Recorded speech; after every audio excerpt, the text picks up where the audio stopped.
Hi hello नमस्कार. Radio city 95 FM ची मी आहे आरजे हर्षदा सध्या तुमच्यासोबत. आणि आज आपल्यासोबत आपल्या स्पेशल गेस्ट आहेत त्या म्हणजेच श्री वेलबिंगच्या डॉक्टर शिल्पा बेनाडे मॅम. नमस्ते मॅम. नमस्ते. Welcome to this show.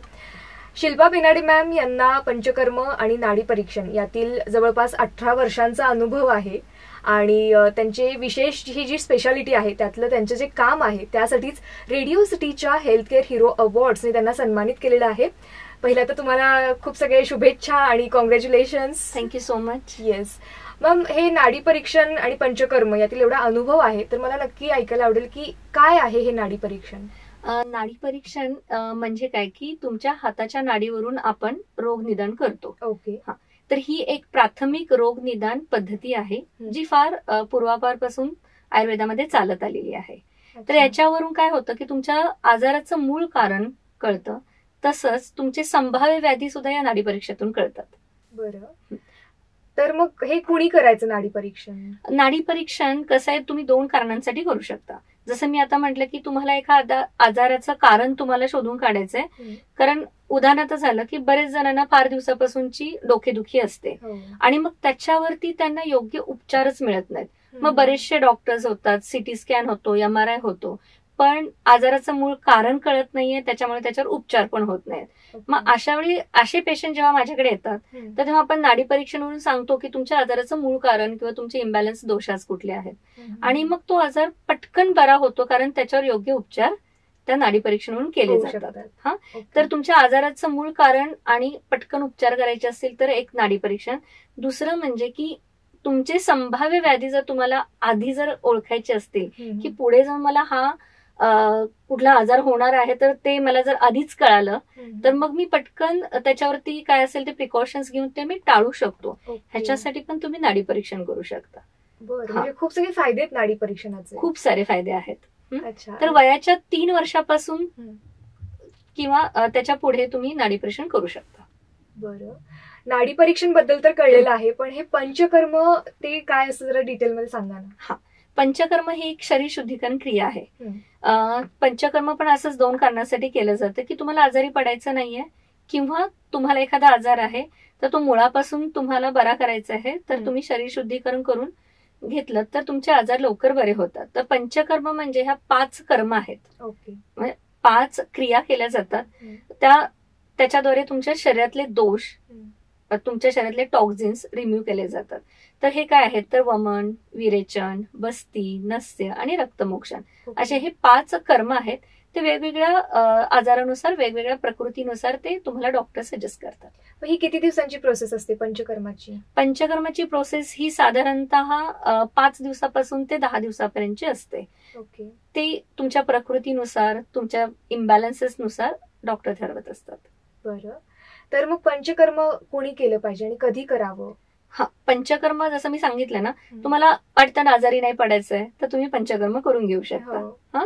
ठीक आहे. कधी करावं तर वर्षातून एकदा तुमचं शरीर शुद्धीकरण केलं ना तर तुम्हाला पुढचे संभाव्य आजार होणार नाहीत. तर या कारणासाठी तुम्ही पंचकर्म करून घेऊ शकता. काही सीझनल पंचकर्म असतात, जसं शरद ऋतू म्हणजे ऑक्टोबर, त्याच्यामध्ये हीट असते, पित्त वाढतं, त्यावेळी तुम्ही विरेचन म्हणून हे पंचकर्म करू शकता. म्हणजे ऋतुमानानुसार सुद्धा बदलतं. ऋतुमानानुसार सुद्धा बदलतं. वाताचा काळ आहे पावसाळा. पावसाळ्यामध्ये बरेचसे वातविकार किंवा वाताच्या जे काही आजार आहेत ना ते होत असतात. तर तेव्हा तुम्ही ही बस्ती म्हणून जे पंचकर्म आहे ते केले ना तर वर्षभर तुम्हाला कुठलाही वाताचा त्रास होणार नाही. मग ते असं म्हटलं जातं की जो काही आपल्या शरीरातील आतील जो काही अस्वच्छ भाग आहे किंवा ज्यामुळे आपल्याला रोग होऊ शकतात तर त्या सगळ्या गोष्टी क्लिअर होतात पंचकर्मामुळे. हो, पूर्णतः तुमचे दोष शरीरातून काढले जातात. ओके. मग असंच आता तुम्ही म्हणालात की टॉक्सिन्स साठलेले असतात शरीरामध्ये, ते कशावर ओळखायचे? त्याची काही लक्षणं वगैरे? हो, त्याची तुम्हाला ना पूर्वलक्षणं दिसायला लागतात की कंटाळा येतोय, काहीच करण्याची इच्छा नाहीये, खूप आळस आल्यासारखं वाटतं, दमल्यासारखं वाटतं, हे प्राथमिक लक्षण आहे.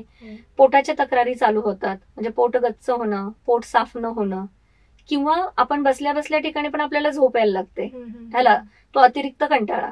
तर ही प्राथमिक लक्षणं आहेत. मग पुढे जाऊन पोटाच्या तक्रारी, केस गळणं, डोळे कोरडे होणं किंवा चिडचिडपणा वाढणं, असे बरेचसे तुमचे पूर्वलक्षणं ते दाखवायला लागतं. त्यामुळे अशी सिम्पटम्स दिसले की जरा असं आपण पंचकर्म करून घेतलेलं बरं. कधी अशी सिम्पटम्स ही पूर्वलक्षणं दिसली की समजायचं की टॉक्झिन्स अक्युमुलेट व्हायला लागलेले आहेत तुमच्या शरीरात. ओके.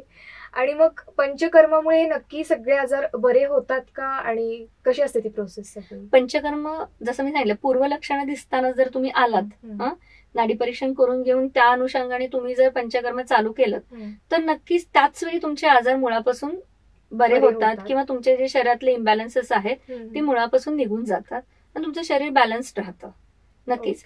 पण जर काही जुने आजार असतात, जर डायबिटीस आहे, हायपरटेन्शन आहे, काही जेनेटिक गोष्टी असतात, तर अशा वेळी तुम्ही ह्या पंचकर्माने त्याच्यावरती कंट्रोल आणू शकता चांगला. जसं एक मधुमेह किंवा डायबिटीस आहे तर तो तुम्हाला कंट्रोलमध्ये ठेवायचा आहे, त्याचे तुम्हाला कॉम्प्लिकेशन्स नको आहेत, तर तुम्ही पंचकर्म करून घेतलात तर तो कंट्रोलमध्ये राहतात, त्याचे कॉम्प्लिकेशन्स तुम्ही टाळू शकता. त्यामुळे हे सगळेच जे काही आजार असतील, कॅन्सर पासूनचे ते केसांपर्यंतचे सगळे आजार तुम्ही पंचकर्माने बरे करू शकता. म्हणजे किती जास्त महत्व आहे या गोष्टीचं आपल्या शरीरासाठी. हो नक्कीच. आणि जसं तुम्ही आता डायबिटीसचा विषय काढलेला आहे, तर मग डायबिटिक जे पेशंट आहेत तर त्यांना कसा फायदा होतो या पंचकर्माचा? डायबिटीस हा आजार कसा असतो की सुरुवातीला तुम्ही जर लागलीच तुम्ही आयुर्वेदिक ट्रीटमेंट किंवा हे पंचकर्म करून घेतला तर पूर्णपणे डायबिटीस रिव्हर्स होतो. बरं. पण काही लोकांना ह्या गोष्टी नंतर कळतात, मग ते जेव्हा आमच्याकडे येतात तर त्याच्यासाठी 2 टार्गेट असतात की एक तर तुमची शुगर लेवल कंट्रोल ठेवणे आणि ते डायबिटीसचे काही ना कॉम्प्लिकेशन्स असतात, जसं तुमचं किडनीवरती तो गेलेला असतो किंवा डोळ्यांचे आजार होतात, त्वचा विकार होत असतात, जखमा भरत नाहीत, मग हे तुम्ही तेव्हा डायबिटीस हा कॉम्प्लिकेशन मध्ये लँड झालेला असतो. तर अशा वेळी त्याचे कॉम्प्लिकेशन्स पूर्णपणे टाळणे आणि तुमची शुगर लेवल कंट्रोलमध्ये ठेवणे आणि त्याच्यानंतर तुमचा डायबिटीस रिव्हर्स करणे, अशा हे सगळे त्याच्यामध्ये आपल्याला उपचारामध्ये हे टार्गेट्स असतात. तर हे नक्कीच आयुर्वेदिक उपचार, पंचकर्म उपचार थेरपीने हे तुमचा डायबिटीस रिव्हर्स होतो. बरं. आणि मग हे पंचकर्म जे आहे तर ते वर्षातून आपण किती वेळा करू शकतो, त्याच्यामध्ये किती कालावधी असला पाहिजे? पंचकर्म हा वर्षातनं एकदा जरी केला तरी त्याचे भरपूर फायदे होतात. पण जसं मी सांगितलं की काही सीझनल पंचकर्म आहेत, तर प्रत्येक 6 महिन्यांनी त्या सीझननुसार तुम्ही ते पंचकर्म करून घेतलं, तुम्ही निरोगी आयुष्य जगता. खरंच खूप छान तुम्ही माहिती सांगितली या निमित्ताने, आणि एवढी सगळी माहिती आम्हालाही मिळाली, त्यामुळे बऱ्याच सगळ्या गोष्टी क्लिअर झाल्या.